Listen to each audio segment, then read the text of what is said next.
బులెటిన్లో breaking update చూద్దాం. శాసనసభ సభ్యుడిగా బీఆర్ఎస్ అధినేత కల్వకుంట్ల చంద్రశేఖరరావు ప్రమాణ స్వీకారం చేశారు. స్పీకర్ ఛాంబర్లో సభాపతి గడ్డం ప్రసాద్ కేసీఆర్ తో ప్రమాణ స్వీకారం చేయించారు. కేసీఆర్ ప్రమాణ స్వీకారం కార్యక్రమం సందర్భంగా అసెంబ్లీకి భారత రాష్ట్ర సమితి ఎమ్మెల్యేలు తరలివచ్చారు.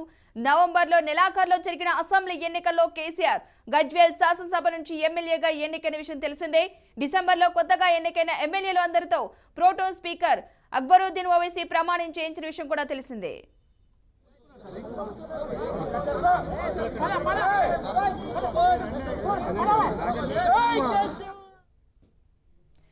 ఎర్రవెల్లిలోని వ్యవసాయ క్షేత్రంలో కేసీఆర్ పడిపోగా తుంటికి గాయమైంది. ఆ తర్వాత ఆయన హైదరాబాద్ లోని యశోద ఆసుపత్రిలో చికిత్స తీసుకుని కోలుకున్నారు. ఈ క్రమంలో ఆయన ఎమ్మెల్యేగా ప్రమాణ స్వీకారం చేశారు. ప్రమాణం అనంతరం అసెంబ్లీలోని ప్రతిపక్ష నేత కార్యాలయంలో పూజలు చేశారు. బీఆర్ఎస్ శాసనసభాపక్ష నేతగా కేసీఆర్ ను బీఆర్ఎస్ ఎమ్మెల్యేలు ఎన్నుకున్న విషయం కూడా తెలిసిందే.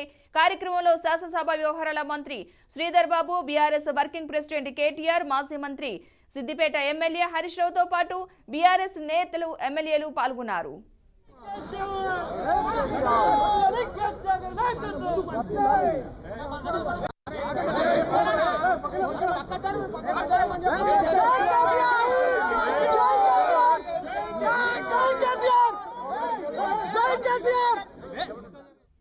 మొత్తంగా గజ్వేల్ ఎమ్మెల్యేగా మాజీ సీఎం కేసీఆర్ ప్రమాణ స్వీకారం చేశారు. ఇదే అంశానికి సంబంధించిన పూర్తి సమాచారాన్ని మా ప్రతినిధి వాసు అందిస్తారు. వాసు.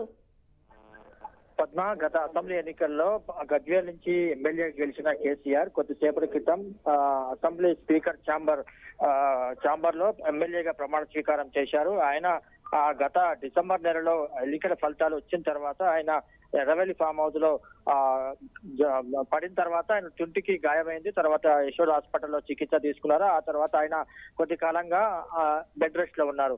ఆయన కోలుకున్న తర్వాత ఇవాళ ఆయన అసెంబ్లీకి వచ్చారు. అసెంబ్లీలో ఆయన ఎమ్మెల్యేగా ప్రమాణ స్వీకారం చేశారు. శాసనసభ పక్ష నేతగా బీఆర్ఎస్ ఎమ్మెల్యేలను ఆయన్ని ప్రతిపక్ష నేతగా ఎన్నుకోవడంతో ఆయన ఎమ్మెల్యే ఛాంబర్ లో ప్రతిపక్ష నేత ఛాంబర్ లో తొలుత పూజ చేశారు. పూజలు చేసిన తర్వాత అనంతరం స్పీకర్ ప్రసాద్ కుమార్ ఛాంబర్ లోకి వెళ్లి అక్కడ శ్రీధర్ బాబు, అట్లాగే స్పీకర్ ప్రసాద్ కుమార్, బీఆర్ఎస్ కు సంబంధించిన అగ్రనేతలు కేటీఆర్, హరీష్, ఇతరత్ర గెలిచిన ఎమ్మెల్యేలు, ఓడిపోయిన అభ్యర్థులు, ఎమ్మెల్సీలు వీళ్ళందరూ కూడా ఈ ప్రమాణ స్వీకార కార్యక్రమానికి హాజరయ్యారు. ప్రసాద్ కుమార్ ఆయనతోని కేసీఆర్ తో ప్రమాణ స్వీకారం చేశారు. ఆయన ప్రమాణ స్వీకారం అనంతరం అక్కడ లాంజీలో, అసెంబ్లీ ఉన్న లాంజీలో పార్టీ కార్యకర్తలు అట్లాగే పార్టీ నేతలతోని ఆయన కొద్దిసేపు గడిపారు. అనంతరం ఆయన నందినగర్ లోని తన నివాసానికి వెళ్ళిపోయారు. కేసీఆర్ ఆయన గాయపడిన తర్వాత మొదటిసారి అసెంబ్లీకి వచ్చారు. ఆయన పార్టీ శ్రేణులను కూడా మొదటిసారి కలుసుకున్నారు. చాలా అంటే దాదాపు 2 నెలల తర్వాత ఆయన పార్టీ శ్రేణులకు కనిపించారు. పార్టీ శ్రేణులు కూడా ఆయనని చూసి చాలా ఉత్సాహంగా ఆయనకు నినాదాలు చేసిన విషయం మనం ఆ వీడియోలో చూస్తూ ఉన్నాం. ప్రధానంగా కేసీఆర్ ఎమ్మెల్యేగా ప్రమాణ స్వీకారం చేసిన తర్వాత నెక్స్ట్ ఫిబ్రవరిలో బడ్జెట్ సమావేశాలు ఉంటాయి. ఈ నెలలో బడ్జెట్ సమావేశాలు ఉంటాయి. ఈ బడ్జెట్ సమావేశంలో కేసీఆర్ పాల్గొంటారా లేదా అనేది ఇంట్రెస్ట్ గా మారింది. ఆయన ఏ రకంగా వ్యవహరిస్తారు అనేది కూడా ఇంట్రెస్ట్ గా మారింది. పద్మ.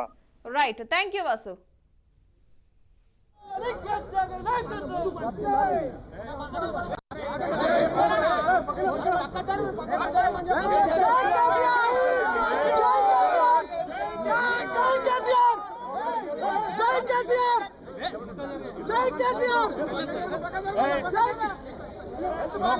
స్లోగన్